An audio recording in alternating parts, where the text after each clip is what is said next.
clamaba mucho más: Hijo de David, ten misericordia de mí.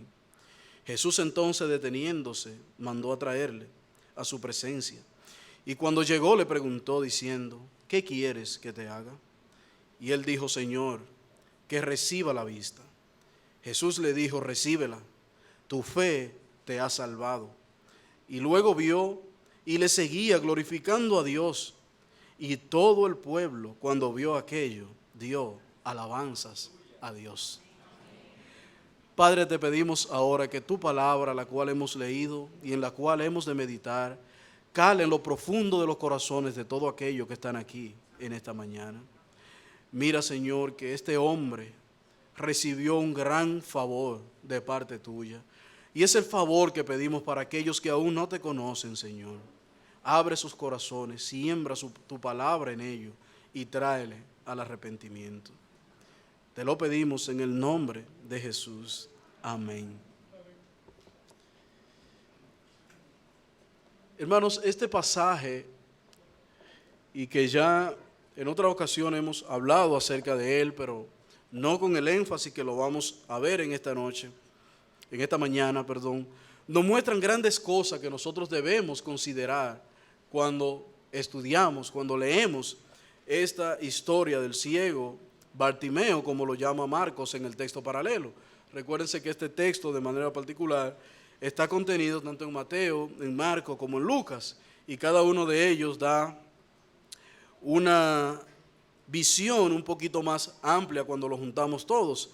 Así que este ciego, como Marcos le llamaba, Bartimeo, y que de hecho la versión Reina Valera, cuando titula el texto, en Mateo dice: el ciego Bartimeo recibe la vista, y Lucas lo titula un ciego, no especifica el nombre.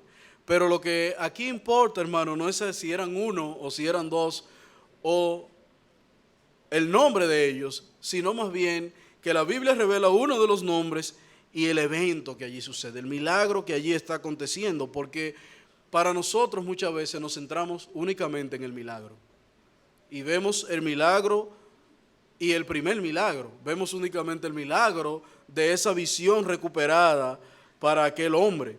Y nosotros podemos caer en la tentación también de poder, cuando leemos estos pasajes, simplemente considerar el milagro o el receptor del milagro, y no tendemos a ver un poco más allá, que es el dador del milagro. El centro de atención de este milagro es Jesús, porque tal vez igual que Bartimeo, ahí había muchos ciegos, y en muchos lugares había haber muchas personas que eran ciegos, y eso no iba a crear un evento sobrenatural en ellos.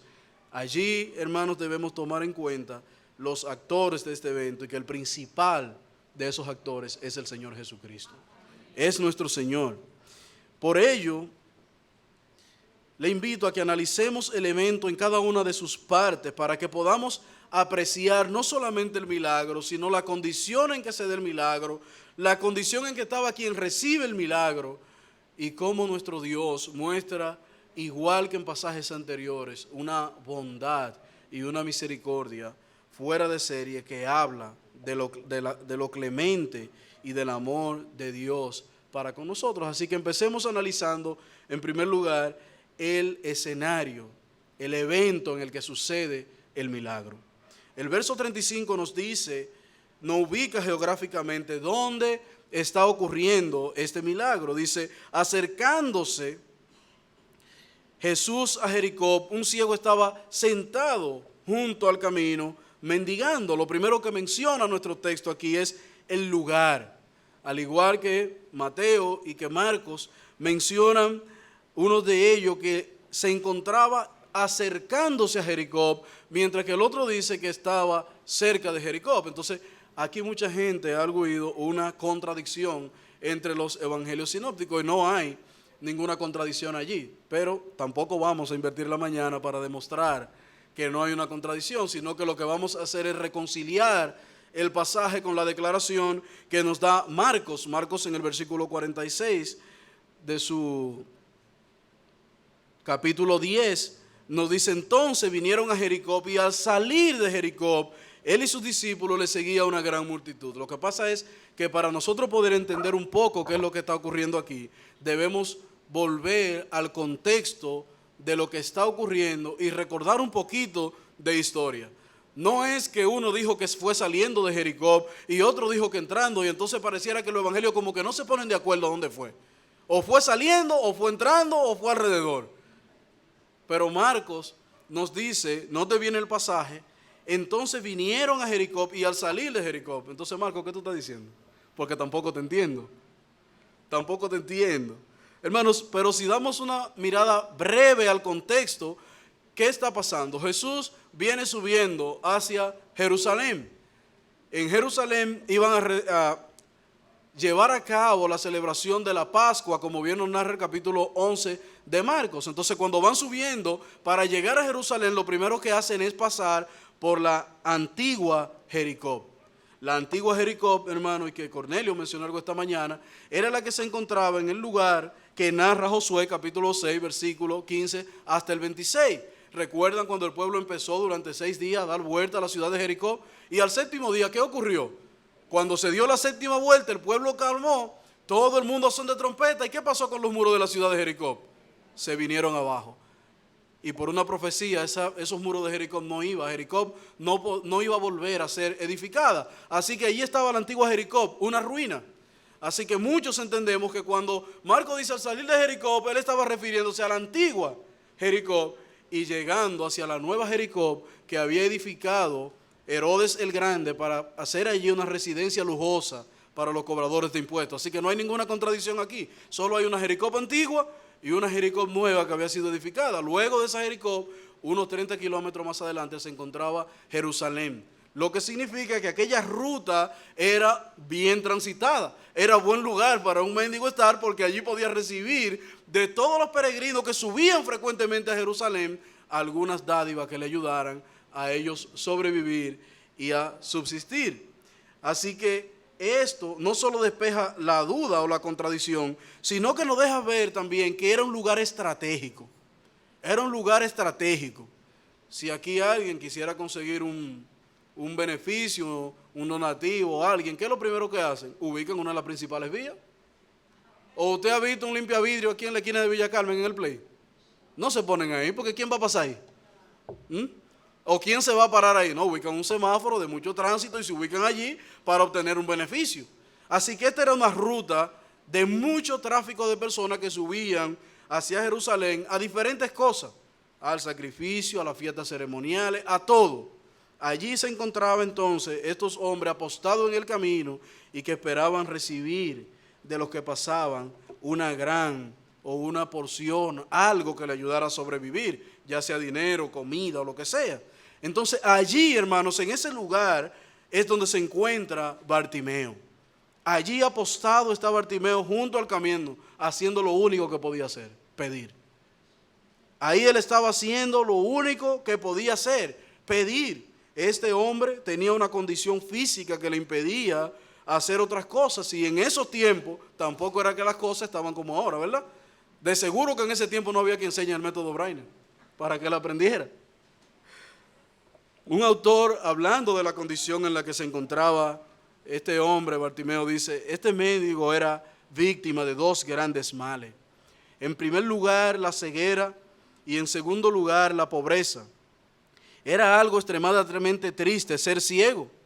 Pero dice él, pero si un ciego posee riqueza y tiene dinero a su disposición, tendrá mucho consuelo con que atenuar la oscuridad de sus ojos. Pero este hombre no solamente era ciego, sino también que era pobre. 2 males muy severos para su época. 2 males muy severos para su época. De ahí que este hombre, en esta condición donde se encontraba, oye que una gran multitud, como nos dice el versículo 36. De ahí que cuando él oye a la multitud y al oír esto pregunta qué es lo que está pasando. Él no puede ver, él simplemente oye los pasos de la gente que va caminando y siente que no eran pasos habituales. Hay algún murmullo. No hay cosa que provoca más murmullo que una multitud. De hecho, nosotros no llegamos a 1000 para clasificar dentro de multitud. Y a veces, cuando subimos, aquí arriba hay un murmullo que parecemos abejas.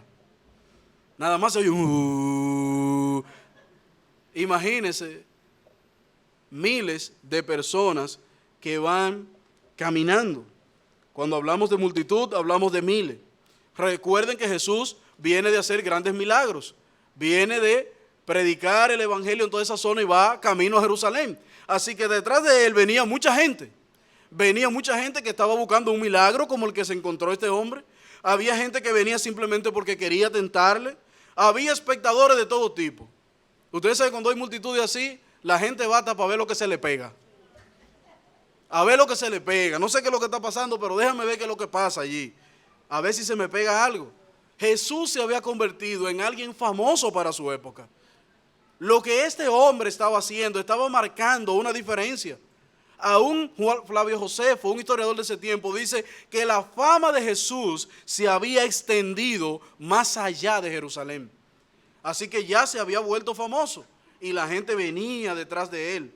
Allí estaban todo tipo, los que querían un milagro, los que ya lo habían recibido y venían dando acción de gracia, los que querían seguir escuchándole, los chismosos que lo que querían era ponerle a Jesús una tentación a ver si caía y decía lo que ellos decían, venían los que lo iban a traicionar, los que querían, venía de todo el mundo, hermanos, venía de todo, los liosos, ahí había de todo. Recuerde que durante todo el camino Jesús viene detrás de gente que anda haciéndole preguntas para provocar una respuesta y acusarlo.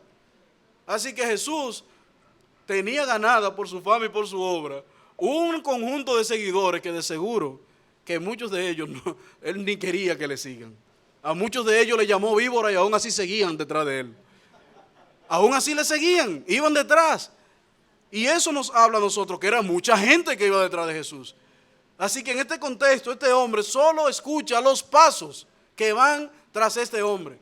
Pero ¿qué es lo que está pasando? ¿Pero qué es lo que viene por ahí? No es común. Hoy de nada no va bien, dijo Bartimeo. Algo bueno se me pega con tanta gente. Hasta que finalmente pregunta, ¿pero qué es lo que pasa? ¿Qué es lo que está pasando?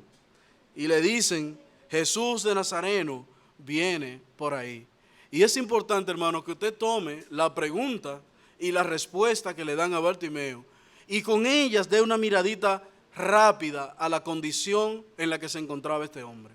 No era únicamente una condición de ceguera, no, es que en ese tiempo y en el contexto ese hombre estaba abandonado, ese hombre estaba tirado junto al camino, no tenía nadie que lo limpie, que lo prepare, que le haga cosas, él no podía valerse por sí mismo, no dependía de él. Tenía que depender de alguien para poder satisfacer sus necesidades. Esa es la condición en la que se encuentra este hombre cuando oye que Jesús viene por ahí. Un ciego tirado junto al camino, está desprotegido totalmente, a la intemperie, expuesto a todo tipo de cosas. No es como los ladrones de aquí, mi hermano, los ciegos de aquí. Lo que pasa es que quería decir, no como los ladrones ciegos de aquí.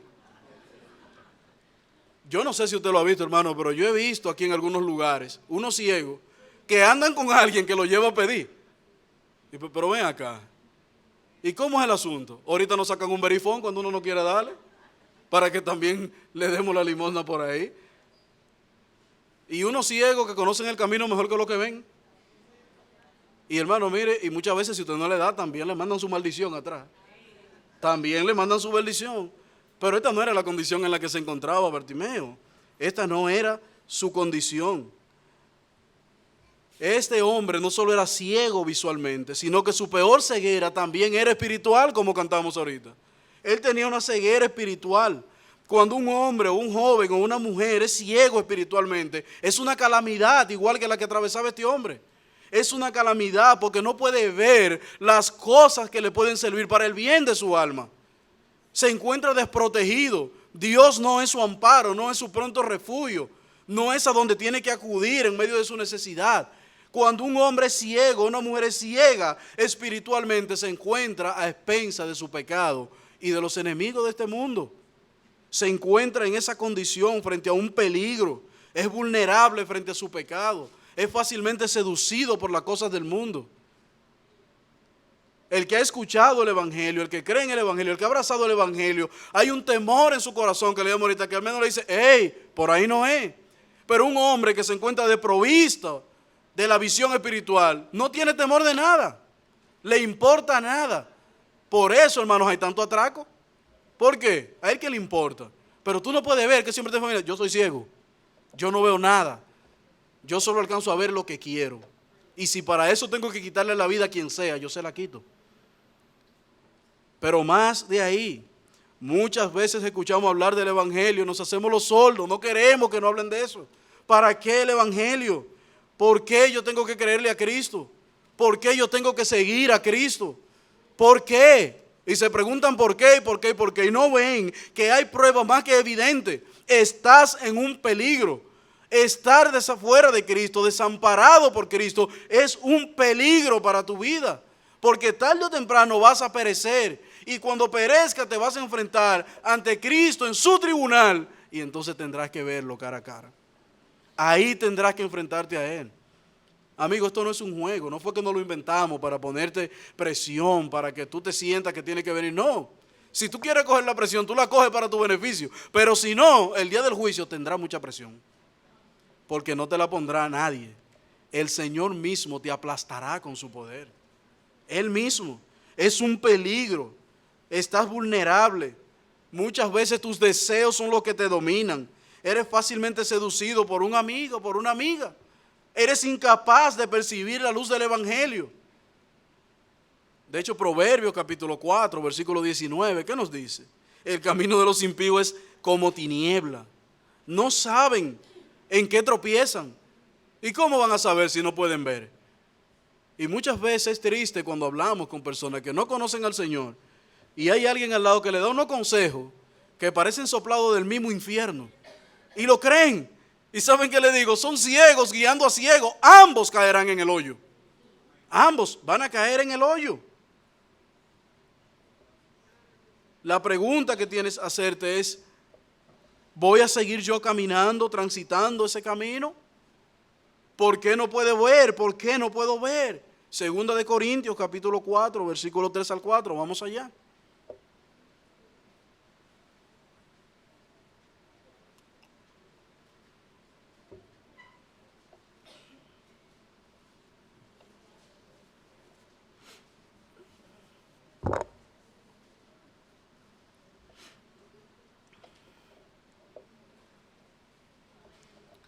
Verso 3 de segunda de Corintios 4. Que si nuestro evangelio está encubierto, entre los que se pierden está encubierto, en los cuales el Dios de este siglo cegó el entendimiento de los incrédulos para que no le resplandezca la lumbre del evangelio de la gloria de Cristo, el cual es la imagen de Dios. ¿Sabe por qué tú estás ciego, mi amigo? Porque tú has decidido no creerle a Cristo y creerle al diablo. Y el diablo, Satanás, tu pecado, son los dioses de este siglo. Y ellos han cegado tu entendimiento. ¿Para qué? Para que no te resplandezca el evangelio. Así que cuando los evangélicos te hablen, tapará tus oídos para que no oigas. Cuando oigas el evangelio, ellos se encargarán, junto con tu pecado, de ponerte la mano en los oídos. No oiga eso. Eso es de viejo. No le haga caso. Tú no sabes que todos los evangélicos son locos. Eso es lo que dicen. Pero Pablo dice, pero le plugo a Dios salvar a los pecadores a través de la locura de la predicación del evangelio. A través de la locura de la predicación del evangelio. Tú estás tan ciego, mi amigo, como lo estaba Bartimeo. Él lo estaba ciertamente física y espiritualmente. Tú por lo menos tienes la visión física. Aprovéchala. Trata de buscar aquello que este hombre no podía buscar por sí mismo. Pon tus pies en camino. Ve a Jesús. Búscale. Clama a Él como este hombre clamó. Y no me diga, no, pero es que hay tantas dificultades para yo ir al Señor. Sí, este hombre también la tuvo. Y más que tú. Este hombre tuvo muchas dificultades. Muchas. Todo el evento era desfavorable para él. Bartimeo tenía todo en contra y hasta el que faltaba estaba en contra de él. Era todo en contra. Su primera dificultad, como hemos visto, era que no veía. No se podía valer por sí mismo. Él no podía ser como Zaqueo.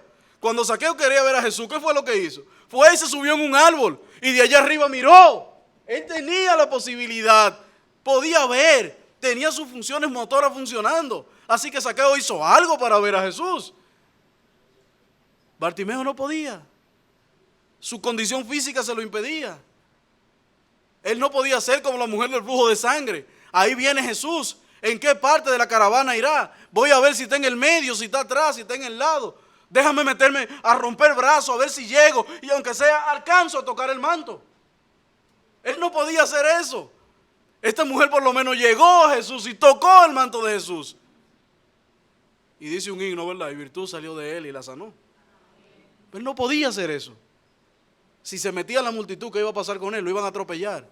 Todo el mundo le iba a pasar por encima. Todo el mundo le iba a pasar por encima, sus propios temores. ¿Quién sabe cuánta cosa pensó Bartimeo? La Biblia no nos dice cuáles eran sus pensamientos, pero nosotros podemos, por el contexto de lo que estamos viendo, ver que aún en su interior había una lucha. Había una lucha. Tal vez Bartimeo pensó, yo soy ciego, mendigo, tirado en el camino. ¿Qué Jesús va a hacerme caso a una cosa como yo, que está aquí tal vez de más? Tal vez eso pudo venir a su corazón y decir, no, es que Jesús se fija en hombres que puedan darle algo, en hombres que puedan servir para algo. Yo no sirvo para nada. Qué bueno que vemos mucho que no servimos para nada. Porque tenemos que empezar a entender a partir de aquí que tú no tienes que servir para venir al Señor. Tú sirves después que vienes al Señor. Y este hombre estaba claro, pero tal vez eso se vuelve un temor en el corazón del hombre.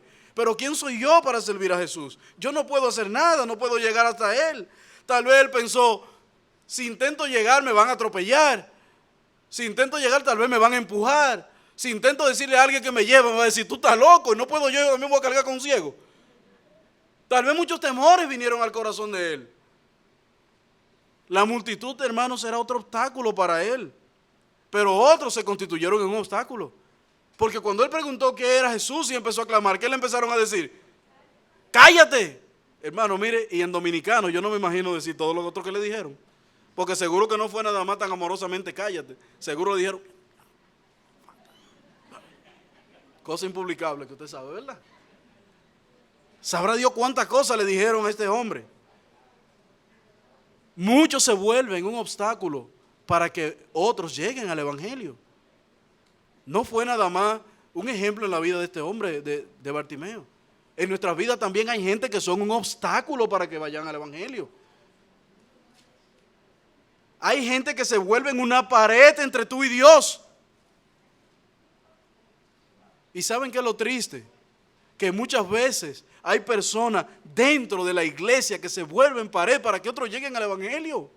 ¿Cómo puede ser? ¿Cómo puede ser?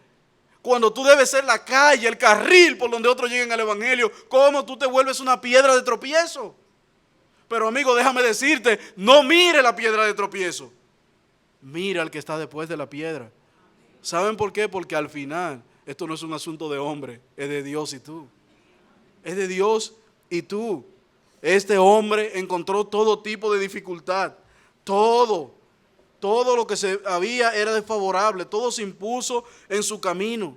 Muchas veces los jóvenes no quieren avanzar. Y cuando tú le preguntas, pero ¿por qué no vienes al Evangelio? Tú sabes que el Señor es bueno. Ellos lo que dicen es, no, por mi casa vivía un evangélico que será un desgraciado.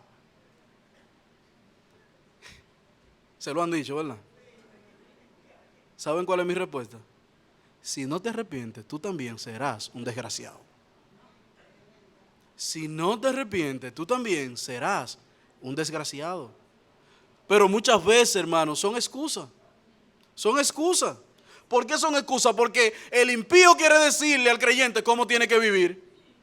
Si usted vive al lado mío y tira la colilla de cigarrillo, porque yo le diga, vecino, no me tire, es evangélico. Pero yo no le estoy pidiendo nada fuera de lo normal. Si usted tiene un vecino que a medianoche le prende un musicón y usted un día dice, está bien, ellos están celebrando un cumpleaños hoy, pero al otro día y al otro día usted le dice, mire, pero usted no me deja dormir. Tú no viste una cosa más odiosa que lo evangélico. Pero yo no estoy haciendo nada malo, ni estoy pidiendo fuera. Ni siquiera te estoy amonestando, te estoy pidiendo que baje el sonido. ¿Para qué? Para que vivamos tranquilos. Entonces muchas excusas de esas no son válidas. Son cosas que se inventan. ¿Saben para qué? Para no escuchar el Evangelio. Esa es la realidad de su corazón. Su ceguera no le impide ver más allá. Pero los jóvenes, cuando le hablan del Evangelio, te dicen, Cuando yo esté más viejo. Pero ¿y quién te garantizó que tú vas a llegar viejo? Pregunta número 1. ¿Quién te garantizó que va a llegar a viejo? ¿En qué tú te estás basando? Porque el único que da seguridad de vida eterna es Cristo. ¿De qué tú me estás hablando? De que, no, es que el evangelio es para gente que no piensa. Le digo que no piensa. ¿Tú estás seguro? Tú vives como el que no piensa. ¿Y saben por qué tú vives como el que no piensa? Porque los jóvenes y muchos adultos hoy están viviendo el hoy sin pensar en el mañana. Y los que viven el hoy sin pensar en el mañana se encontrarán con una dura realidad mañana. Sí, pero es que yo estoy muy joven, hay muchas cosas, tú sabes, que disfrutar, el bacaneo. Mira, déjame decirte una cosa, el verdadero gozo está en Cristo, no en el mundo. Esa es la realidad, joven. Cuando tú desde joven has guardado la palabra de Dios, la has tomado como un tesoro en tu corazón, has caminado de conformidad a ella, bienaventurado serás. ¿Ven cómo leímos ahorita? Cuando desde joven has tenido temor en el Señor, desde joven has confiado en Él. Óyeme bien, tu trabajo será bendecido, como leímos, tu familia será bendecido, tus hijos serán bendecidos, tú eres un bendecido. Entonces no dejes para después las cosas buenas que Dios tiene para ti ahora. No las dejes para después. No empieces a pensar en todas estas cosas, porque al final de ellas tendrás que sentarte ante el tribunal de Cristo. Bartimeo no se dejó vencer por nada de eso. Bartimeo no le dio mente a que había mucha gente. No le dio mente a que él estaba ciego. Él no le paró bola a todas esas dificultades. Él simplemente tomó una decisión. Y esa decisión, mis amigos, esa decisión, hermano, iba a marcar su vida presente y su vida futura. Lo iba a marcar. Él tomó una decisión aunque parecía tonto. Había muchas personas en ese lugar. Él tenía que hacer algo para que Jesús lo oyera, para que Jesús pusiera su atención en él. Así que cuando este hombre oye que Jesús va pasando por allí, es como si un rayo de luz, es como si algo de esperanza llegó a su corazón. Es como si él dijera, Jesús de Nazareno, pero esa es mi oportunidad, no la puedo dejar escapar. Yo no voy a salir de la condición en la que estoy. Tal vez una esperanza se apoderó de él, algo lo atrapó, algo lo sobrecogió y llevó a este hombre a clamar, llevó a este hombre a decir, Jesús, hijo de David, ten misericordia de mí. Hermano, para este hombre clamar así, algo debió pasar en su corazón, algo estaba pasando en su corazón. Un rayo de esperanza había llegado a él. Jesús de Nazareno, Jesús de Nazareno. Y a lo mejor le dijo, Jesús de Nazareno. Pero yo he escuchado hablar de él, porque su expresión, Jesús hijo de David, habla de un reconocimiento de quién era. Como judío, tal vez, en su infancia alguien le enseñó, le habló de la profecía, porque el término Jesús hijo de David tiene mucho que ver con el Jesús Mesías. De hecho, a muchos de los religiosos de ese tiempo no les gustaba esa expresión. ¿Y por qué no les gustaba esa expresión? Porque esa expresión apuntaba directamente a la promesa de Dios desde Génesis. A la promesa de Dios desde Génesis. Y un Salvador saldrá de ti. Jesús había nacido en Belén, de Judea. Ellos lo sabían. Y sabían que el rey que había de venir, el rey prometido, era descendiente de David. Así que cuando hablan de Jesús, hijo de David, había muchos que no le cuadraba ese asunto. Había muchos que no le gustaba.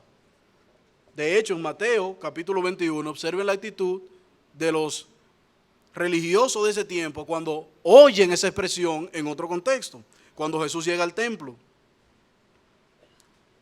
Mateo 21, 14.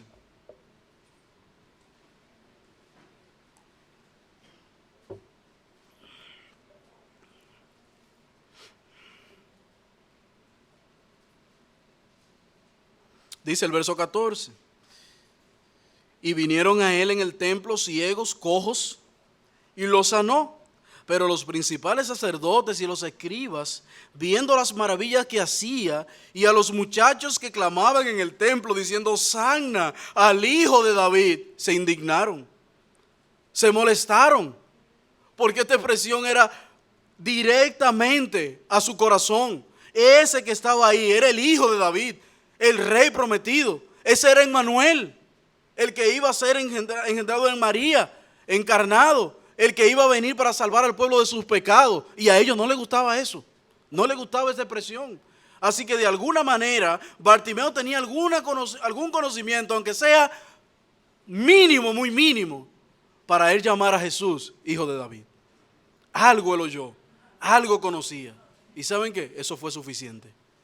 Eso que él conocía fue suficiente para reconocer quién venía. Él reconoció quién venía.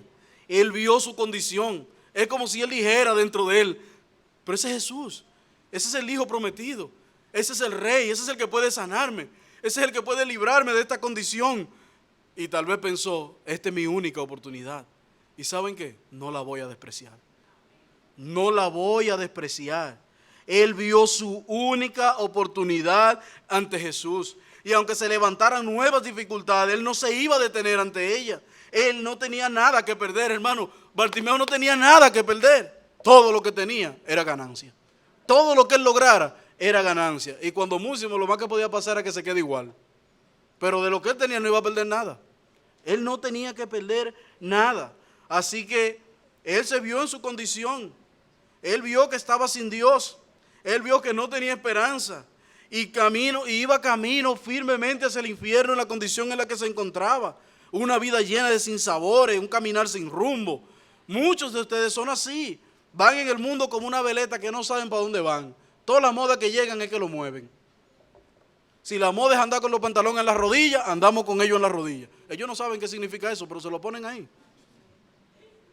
Ellos se lo ponen ahí. ¿Y saben lo que están diciendo con eso? Somos pájaros todos. Todos los que tenemos pantalones en la rodilla. Pero no saben. Y tal vez sí lo sepan. ¿Quién sabe? Porque la dureza del corazón del hombre le hace caminar en contra de lo que Dios manda, aún sabiéndolo. Así que si la moda es la juca, la juca.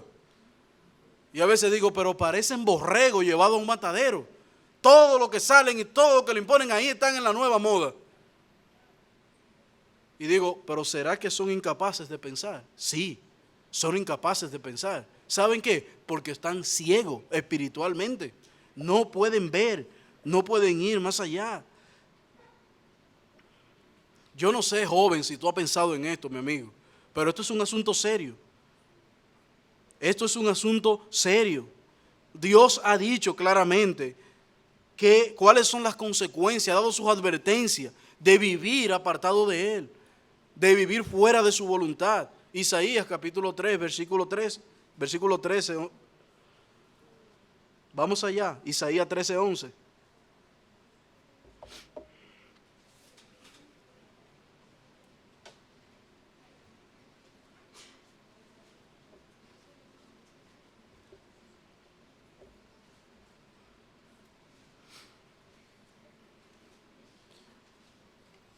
Dice el versículo 11 de Isaías 13, y castigaré al mundo por su maldad, y a los impíos por su iniquidad, y haré que cese la arrogancia de los soberbios, y abatiré la altivez de los fuertes. No es un juego, no fue que nos lo inventamos. Ponle atención a esta advertencia. Si insistes en vivir en esa condición, Dios se encargará de ti, no somos nosotros. Porque nosotros no podemos hacer nada más que predicarte el Evangelio, rociarte el Evangelio, sembrarte el Evangelio, hacer todo lo que tengamos que hacer con el Evangelio. Ahora, hay mucha gente que su altivez le brota, que se le ve, a veces la gente dice por encima de los hombros, pero yo digo por encima de la cabeza, que se le nota ese airecito, será un airezote, se le nota, y se le ve ese prival del bueno, como dicen algunos. Pero Romanos capítulo 2, versículo 5 le da otra advertencia. Por la dureza y por tu corazón no arrepentido, atesoras para ti mismo ira para el día de la ira. Esa es la verdad. Atesora ira para el día de la ira y de la revelación del justo juicio de Dios, el cual pagará a cada uno conforme a sus obras. Y ahí mira, no hay vecino, no hay amigo, no hay primo, no hay evangélico, no hay nada. Es tú sentado en el banco de los acusados, Dios sentado en su trono juzgando, y Jesucristo a un lado, esperando cuáles son los de él y cuáles no para intervenir. Si eres de lo de Jesús, Él se pone en el medio. Y dice, yo soy el fiscal de él. Su caso lo peleo yo. Si no, el Señor se sienta para ver cómo la justicia de Dios se manifiesta. Juan 3, versículo 18. Porque el que cree no es condenado, pero el que no cree ya ha sido condenado, porque no ha creído en el nombre del unigénito Hijo de Dios. Y esta es la condenación, que la luz vino al mundo y los hombres amaron más las tinieblas que la luz, porque sus obras eran malas. Porque todo aquel que hace lo malo y aborrece la luz y no viene a la luz para que sus obras sean reprendidas. Eso es la condición en la que te encuentras. No es que te van a condenar, no es que ya fuiste condenado. Por tu corazón duro, por no haber creído. Y vean que la ceguera es tal que aunque le pongan la luz, no ven. No ven. No pueden ver. Mi amigo, la paga del pecado es muerte. Recuerda eso, la paga del pecado es muerte, es miseria, es dolor. Pero tú has escuchado la verdad gloriosa del Evangelio de Jesús. Tienes que tomar una decisión en tu vida. Porque mientras más tardas en tomar esa decisión, estás corriendo un gran peligro. Estás expuesto a un gran peligro. Bartimeo clamó a Jesús, ten misericordia, hijo de mí. Él llegó a la conclusión de que esa era su única oportunidad. Él no la iba a perder. Él no iba a buscar la manera que sea de llamar la atención del Señor. Nadie lo iba a detener. Su ceguera ya no podía detenerle. Sus temores no podían detenerle. Otra multitud que apareciera tampoco lo iba a parar. Los insultos de la gente mucho menos. Él estaba resuelto, amigo. Él estaba determinado a lograr que Jesús le escuchara. Es como si en su corazón naciera esa esperanza de decir, si tan solo Jesús me escuchara. Si tan solo me escuchara. Y noten el versículo 39 de nuestro texto en Lucas 18, como dice. Y los que iban delante le reprendían para que se callase, pero él clamaba mucho más. Así que cada vez que le decían, viejo, cállate, él decía, Jesús, ten misericordia de mí. Cada vez que le decían, mira, viejo, echa para allá, ciego, ¿qué tú haces en el medio? Él no le importaba nada de eso y decía, Jesús, ten misericordia de mí. Así que si lo empujaban, lo tiraban o lo que sea, él no iba a dejar de clamar. Su única oportunidad estaba en Jesús. Y él se concentró en Jesús. Así que nada, absolutamente nada, lo iba a detener de su propósito. Esa fue la decisión de Bartimeo. Él tomó una decisión. Cada vez que le decían cállate, su respuesta era más potencia. Cada vez que le decían quítate, su respuesta era más potencia. Cada vez que le decían tú no vas a llegar a él no escuchaba a nadie, le ponía más potencia. Porque él estaba resuelto y determinado a que Jesús lo escuchara. Hermanos, piensen por un momento. Él no tenía esperanza. Él estaba perdido. Él no tenía dónde acudir. Todo lo que le esperaba era desgracia. Y él oye que quien lo puede sacar de esa desgracia viene en camino. ¿Qué tú harías? ¿Qué tú harías? Él hizo todo lo que pudo para que Jesús le escuchara. Mira cómo él clamó, clamó, clamó y clamó. Hermanos, si la verdad es que yo no sé si Jesús escuchó la voz física de Bartimeo en medio de esa multitud. Ahora lo que yo sí sé, hermanos, que su voz llegó al corazón bondadoso del Señor a través de la fe. Yo no sé si en medio de tantos miles de personas Jesús lo escuchó. Las escrituras no dicen si lo escuchó físicamente o no. Ahora su fe llegó al corazón de Jesús. Su fe, su clamor, sus gritos llegaron a los oídos de Jesús. Y la respuesta de que llegó de alguna manera su clamor está en el verso 40. Lean el verso 40, ¿qué dice? Entonces Jesús, deteniéndose, lo mandó a traer a su presencia. Hermano, el texto no lo dice, no sabemos en qué parte de la caravana iba Jesús, pero por lo que vemos muy seguro iba en el medio. porque todo el mundo quería estar al lado de él. Así que muy seguro iban miles adelante, él en el medio y miles atrás. Y quién sabe por los bordes. No lo dice el texto, pero podemos más o menos inducir que en esa multitud es difícil que tú oigas a alguien que te esté llamando, con el murmullo, la bulla, la gente hablando. Tal vez este hombre,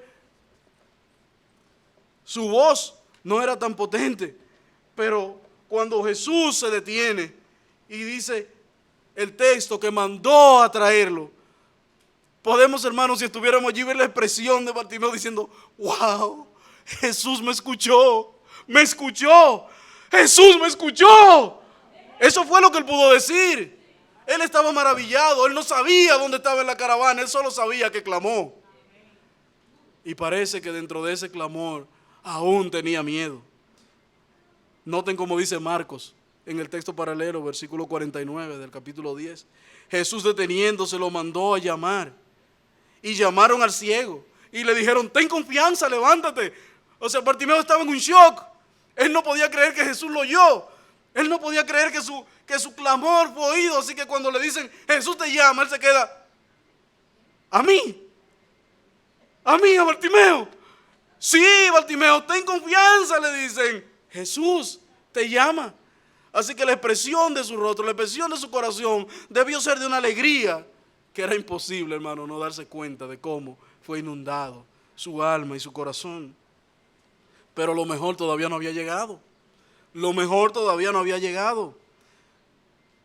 Así que ocurre algo maravilloso en la vida de este hombre.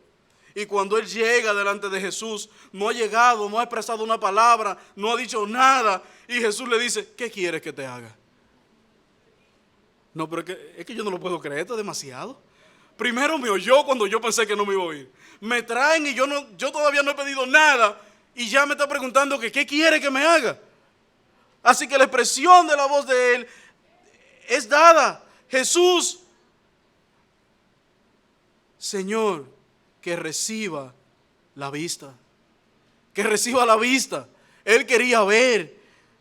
Él quería volver a tener la oportunidad que tal vez nunca tuvo. Él no lo podía creer, hermanos. El hijo de David, el Mesías prometido, el rey del universo, Emmanuel, estaba frente a él. Estaba frente a él. Él no dudó en pedir, hermanos. Él dijo que reciba la vista. Y miren la respuesta de nuestro Dios en el versículo 42. Verso 42, y Jesús le dijo: recíbela, tu fe te ha salvado. Hermano, qué maravilloso. Bartimeo tuvo algo que nunca en su vida pensó que podía tener. Y le aseguro que no fue la vista. Observen el evento. Él nunca se imaginó que sus ojos verían a Jesús, que lo primero que sus ojos contemplarían era la salvación de Dios hecha persona. Su clamor fue oído, subió al trono de Dios, Dios le escuchó y delante de él, ¿saben qué fue lo primero que él vio? Él vio a Dios hecho persona, Emmanuel. Cuando sus ojos se abrieron, lo primero que vio fue a Jesús. Lo primero que sus ojos vieron y pudieron contemplar fue la misericordia de Dios hecha persona, a Jesús, la luz del mundo. Ahí estaba frente a Bartimeo. Así que fue más de lo que él pidió. Él quería la vista, pero nunca pensó que al regresar la vista a él, la primera visión que tendría, era de Jesús. Era de Jesús. Amigos, ese es nuestro Dios. Hermanos, ese es nuestro Dios. Bartimeo podía a partir de ahí clamar igual que el salmista: busqué a Jehová y él me oyó y me libró de todos mis temores. Los que miraron a él fueron alumbrados y sus rostros no fueron avergonzados. Este pobre clamó y Jehová le oyó y lo libró de todos sus temores. Salmos 34, verso 4. Bartimeo podía clamar eso. Amigo, este es nuestro Dios, dispuesto a sanar, dispuesto a salvar, dispuesto a revelarse a tu corazón para que tú le conozcas en persona. Él ha prometido que todo el que viene a Él no le echa fuera. Así que Bartimeo clamó. ¿Y qué recibió? La promesa de ese Dios que dice que el que viene a Él no le echa fuera. Él no le va a echar fuera. Más allá, amigo que estás aquí, pide y se te dará. Busca y hallará. Llama y se te abrirá. Porque todo aquel que pide, recibe. ¿Lo digo yo? No, Mateo 7:7, el mismo Señor hablando. Todo el que pide, recibe. El que busca, halla. Y al que llama, ¿qué pasó con Bartimeo? ¿Le abrieron o no le abrieron? Los ojos, el alma y el corazón. Ese es nuestro Dios, dispuesto a que si tocas, abrirte. A que si le buscas, estar ahí. Él te dará entrada al reino de los cielos, mi amigo, y tendrás vida eterna y no serás más reo de condenación. Romanos capítulo 8. Ahora pues ninguna condenación hay para los que están en Cristo Jesús. Los que no andan conforme a la carne, sino conforme al Espíritu. Ninguna condenación. Bartimeo podía salir de allí feliz. Había recibido la vista, le habían salvado, encontró al Salvador mismo, así que él podía caminar tranquilo, no solamente por la visión espiritual, la visión física, sino porque ya no había condenación para él. Ya no había condenación para él. Esa es la fe que Dios demanda de ti, mi amigo que estás aquí, joven que has venido en esta mañana. Si clamas a Él en arrepentimiento y fe, Él te perdonará de todos tus pecados, sin importar la categoría o el tamaño de Él. Recuerda que Dios ha dado preciosas promesas. Leí el texto de Jeremías y decía, wow, pareciera que Jeremías estaba en el Nuevo Testamento cuando escribió esto. Y dijo, así ha dicho Jehová de los ejércitos, que hizo la tierra, Jehová la que la formó para firmarla. Jehová es su nombre. Clama a mí, te responderé y te enseñaré cosas grandes que tú no conoces. Hermano, Bartimeo vivió esa experiencia en su corazón. Vivió. Qué manera de recibir la vista. Qué manera, viendo al autor de ella frente a él. Qué manera de hacerlo. Ese es nuestro Dios.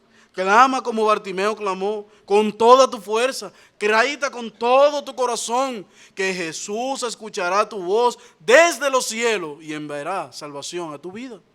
Enviará salvación a tu vida. Y finalmente, mi amigo, cuando abraces la fe de Bartimeo, vive como él vivió a partir de allí. ¿Cuál fue la respuesta de Bartimeo a todo esto? Bartimeo no se fue a ver si conocía a sus familiares. Bartimeo no se fue para ver qué tan bonita era la ciudad antigua.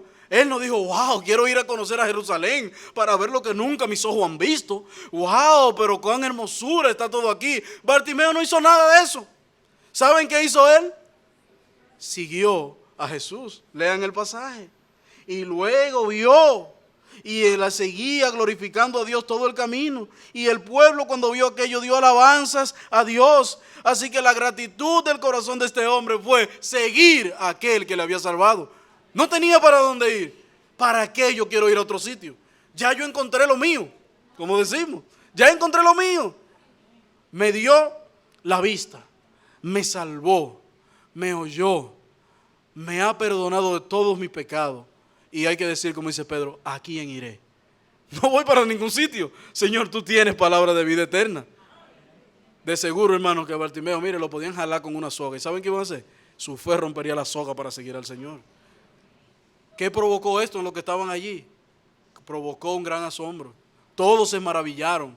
Todos se maravillaron. ¿Y por qué se maravillaban? Porque estaban viendo a aquel que podía sanar y salvar.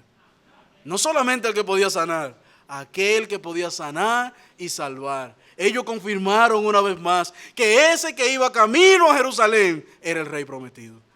Ese era el hijo de David. Esa era la simiente. Ese era Jesús. Él perdonará al pueblo de sus pecados. Ese era el Cristo, el rey de los judíos. Ese que iba subiendo fue el que impactó el corazón de Bartimeo y el que nosotros esperamos que impacte tu corazón en esta mañana. Ese es. Él se fue dando gloria a Jesús. Él se fue atrás de él y ya no volvería más atrás, sino que su vida estaría amarrada a aquel que le salvó. Su vida estaría amarrada a aquel que le cuidó. Su vida estaría atrás de aquel que mostró bondad, misericordia y salvación para con él. Hermano, Dios ha hecho grandes cosas en nuestra vida. Y nuestra vida debe ser un testimonio para los que estén aquí que no creen de que Dios es grande, de que Dios es poderoso, de que Dios está dispuesto a adoptar por hijo a todo aquello que por la fe vengan a Él en arrepentimiento. Cuando conoces a Jesús, mi amigo, ya tú no vas tras el mundo. Ya el mundo pierde, como dice un himno que nosotros cantamos, toda su atracción.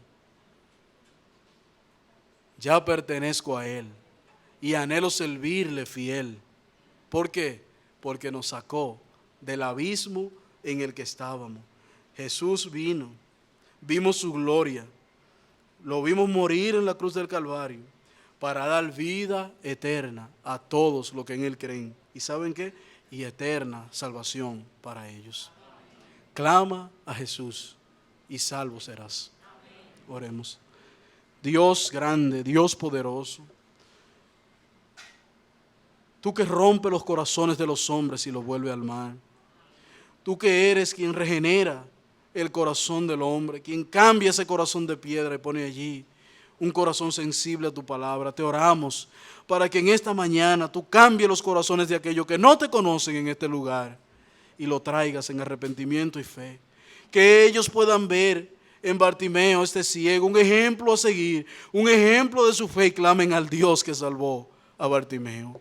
Que clamen a ti y que tú te goces en salvarle y en añadirlo a tu iglesia cada día. Ten misericordia, Señor. Visítanos con salvación. Obra en los corazones de ellos y tráele el arrepentimiento verdadero y a la fe genuina que es en Cristo, nuestro Señor, Rey y Sacerdote. En Él lo pedimos para tu gloria. Amén. Amén.